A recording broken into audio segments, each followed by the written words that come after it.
Yo,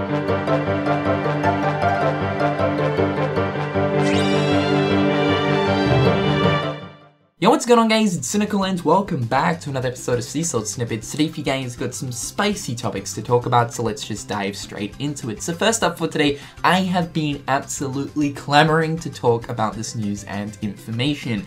Noctis in Tekken 7. Yes, that is right, Noctis is going to be the next DLC character for, of course, Bandai's fighting game, Tekken. So this, I guess you could say, was extremely unexpected. I don't think anyone was expecting a Final Fantasy character to one day be placed in a Tekken game. It just kind of doesn't really make too much sense.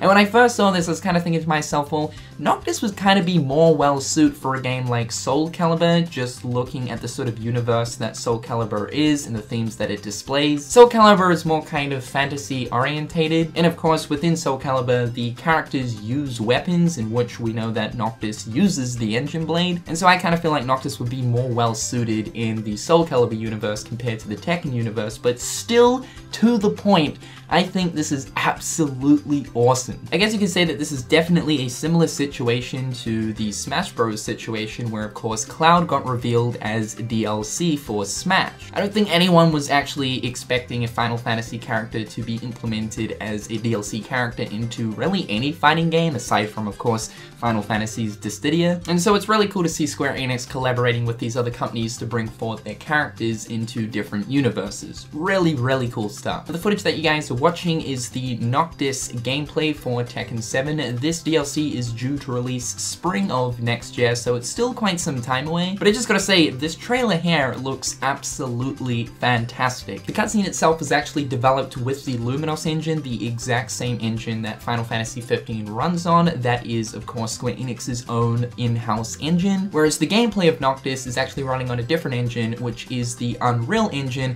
the engine that Tekken 7 runs on. However, though, all in all, extremely exciting stuff. Like I was saying, it's so cool to see different Square Enix properties being involved with other properties, and I'll definitely have to try out this DLC when it releases next year. Next up, we have some news and information talking towards the official voice actor for Baymax potentially being the voice actor for Baymax within Kingdom Hearts 3. You guys know that we are, of course, receiving a Big Hero 6 world in KH3, but when it comes down to it, a lot of people are actually wondering, are we going to be having a lot of the original voice actors from these different Disney films in Kingdom Hearts 3? Now, the way in which it's worked in the past is, for some specific characters, we have actually had the original voice actors voice those characters for Kingdom Hearts, but then again, for a lot of the different Disney characters that we do come across within the Kingdom Hearts series, they are actually voiced by somebody else, but not the actual true original voice actor of that character from within the films. An example of this is Genie within the Kingdom Hearts series is actually voiced by Dan Castaneda. I probably butchered that, but he is actually the voice actor of Homer Simpson, but also actually voices Genie within Kingdom Hearts, whereas the original voice actor for Genie is actually Robin Williams. The same also goes for Jack Sparrow. Obviously, the original voice actor of Jack Sparrow is Johnny Depp, but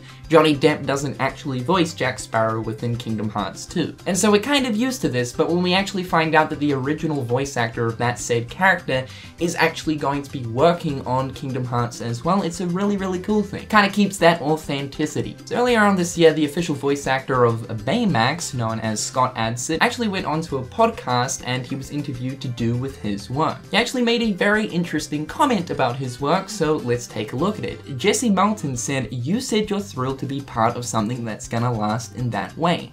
Scott said, it's weird to think presumably the character will live on when I'm gone, and so there will be people intimidating me, because I can't be there.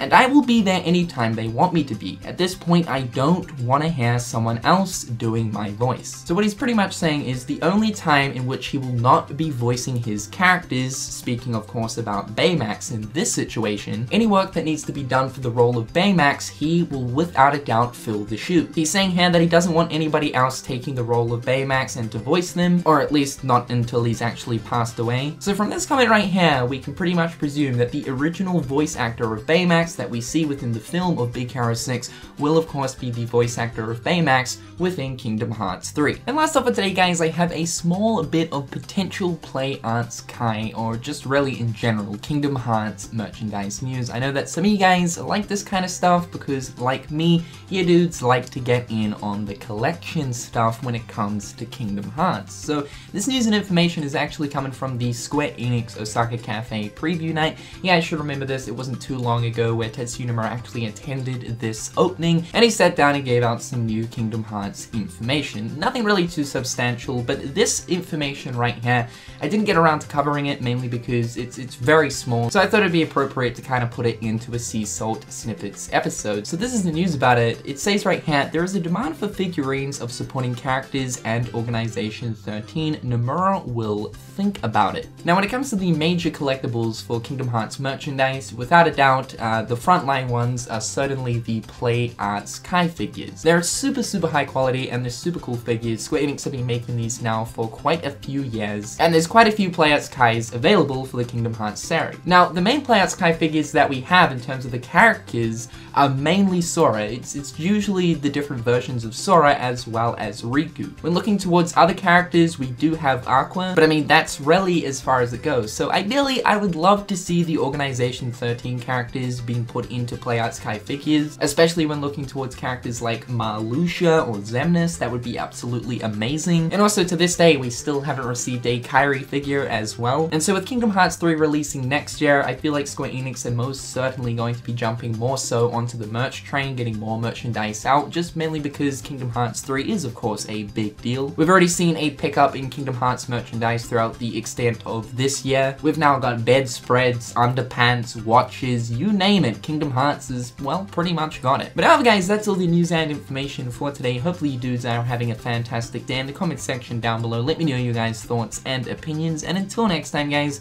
I'll catch you later. Peace.